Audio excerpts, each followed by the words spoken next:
പ്രിയം നിറഞ്ഞ സഹോദരി സഹോദരന്മാരെ, വിശുദ്ധ റമദാനിൻ്റെ അമൂല്യമായ നിമിഷങ്ങൾ എത്ര വേഗമാണ് നമ്മിൽ നിന്ന് കടന്ന് പോയിക്കൊണ്ടിരിക്കുന്നത്.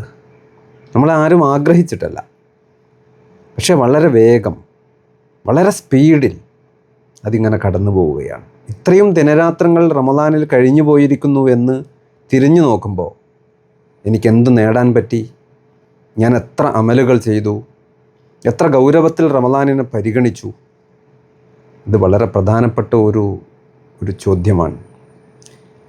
ഇനി വരാനിരിക്കുന്നത് നിർണായകമായ ദിനങ്ങളായിരിക്കെ ഈ ചോദ്യം അതിശക്തമായിട്ട് നമ്മൾ ഓരോരുത്തരും നമ്മളോട് ഓരോരുത്തരോടും സ്വയം തന്നെ ചോദിച്ചുകൊണ്ടിരിക്കണം.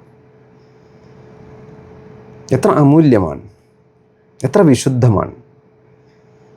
അള്ളാഹുവും റസൂലും റമദാനിനെക്കുറിച്ച് പഠിപ്പിക്കുന്നിടത്തൊക്കെ റമദാനിൻ്റെ ഈ ഒരു വാല്യൂ, ഈ മൂല്യത്തെ, ഈ കനത്തെ, ഈ ശക്തിയെ എത്ര കണ്ടാണ് അവർ പഠിപ്പിച്ചിരിക്കുന്നത്. അത് ആ ഗൗരവത്തിൽ ഉൾക്കൊണ്ടിരുന്നുവെങ്കിൽ ഇങ്ങനെയല്ലായിരുന്നു ഞാൻ റമദാനിനെ പരിഗണിക്കുക, റമദാനിനോട് ഞാൻ ഇടപഴകുക, റമദാനുമായി ഞാൻ ഇടപെടുക.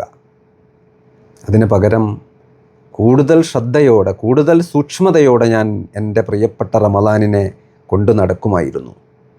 അള്ളാഹുവിൻ്റെ റസൂൽ സല്ലല്ലാഹു അലൈഹി വസല്ലം മിമ്പറിലേക്ക് കയറുമ്പോൾ ആമീൻ പറയുകയാണ്.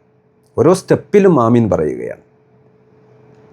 അപ്പോൾ സഹാബിമാർ ചോദിക്കുന്നുണ്ട്, എന്താണ് റസൂലെ പതിവില്ലാത്ത ഒരു ആമീൻ?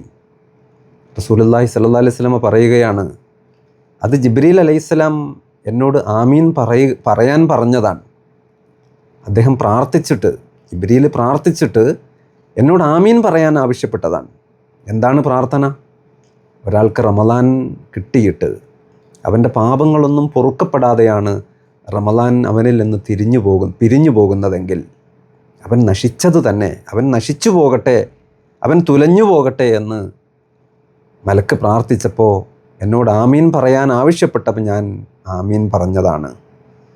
അള്ളാഹുവിൻ്റെ റസൂൽ ആമീൻ പറഞ്ഞ ഒരു ഗൗരവം, ജിബ്രീൽ അലൈഹിസ്സലാമിയുടെ പ്രാർത്ഥനയുടെ ഒരു ഗൗരവം, ഇത് ഉൾക്കൊണ്ടാൽ ഞാൻ ഇങ്ങനെയല്ല എൻ്റെ റമദാനിനെ പരിഗണിക്കുക.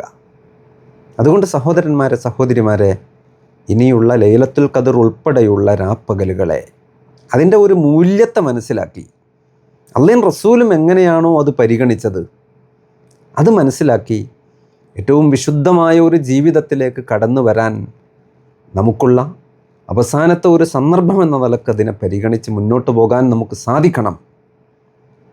എന്താണ് റമദാനിലെ നമ്മുടെ ടാർഗറ്റ്? ഇന്നലെ ജനിച്ച കുഞ്ഞിനെ പോലെ മറ്റൊന്നുമില്ലാതെ, ഒരു കരുതലുമില്ലാതെ, ഒരു അശുദ്ധിയുമില്ലാതെ റമദാനിൽ നിന്ന് നമ്മുടെ ജീവിതത്തെ പുറത്തെത്തിക്കുക എന്നതാണ്, നമ്മുടെ വ്യക്തിത്വത്തെ പുറത്തെത്തിക്കുക എന്നതാണ്.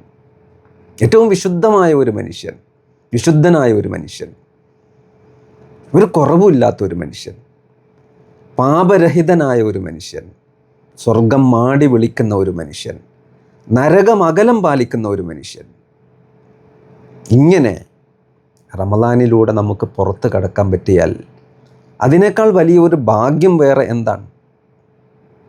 അതിനെ ഗൗരവമായിട്ട് കാണാൻ നമുക്ക് ഓരോരുത്തർക്കും സാധിക്കണം.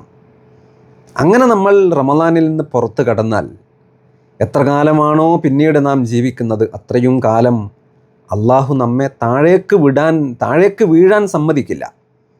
അള്ളാഹു നമ്മെ മുകളിലേക്ക് തന്നെ ഇങ്ങനെ കൊണ്ടുപോകും. സ്വർഗത്തിൻ്റെ ഉയരത്തോളം നമ്മെ ഇങ്ങനെ കൊണ്ടുപോകും. നമുക്കൊരു കരുതലായി, കാവലായി റബ്ബുണ്ടാകും, റബ്ബിൻ്റെ മലക്കുകളുണ്ടാകും, അവരുടെ പ്രാർത്ഥനകളുണ്ടാകും. അങ്ങനെ അന്നഫ്സുൽ മുത്മഇന്ന എന്ന ഒരു വിധാനത്തിലെത്തിയിട്ട് ഏറ്റവും അനുഗ്രഹീതമായ ഒരു സന്ദർഭത്തിൽ അള്ളാഹുവിങ്കലേക്ക് യാത്രയാകാൻ കഴിയുന്ന മഹത്തായ ഭാഗ്യം സിദ്ധിച്ച ഒരു മരണത്തിന് അർഹത വരിക്കാൻ നമുക്ക് സാധിക്കും. അള്ളാഹു സുബ്ഹാനഹു തആല റമദാനിലെ ഇനിയുള്ള രാപ്പകലുകളെ ഓരോ നിമിഷത്തെയും ദുർബലരായ നമുക്കോരോരുത്തർക്കും, എനിക്കും നിങ്ങൾക്കും, നമുക്കെല്ലാം ഏറ്റവും ഗൗരവത്തിൽ റമദാനിനെ മുന്നോട്ട് കൊണ്ടുപോകാൻ അള്ളാഹു നമ്മെ സഹായിക്കട്ടെ. അസ്സലാമു അലൈക്കും വറഹ്മത്തുള്ളാഹി വബറകാതുഹു.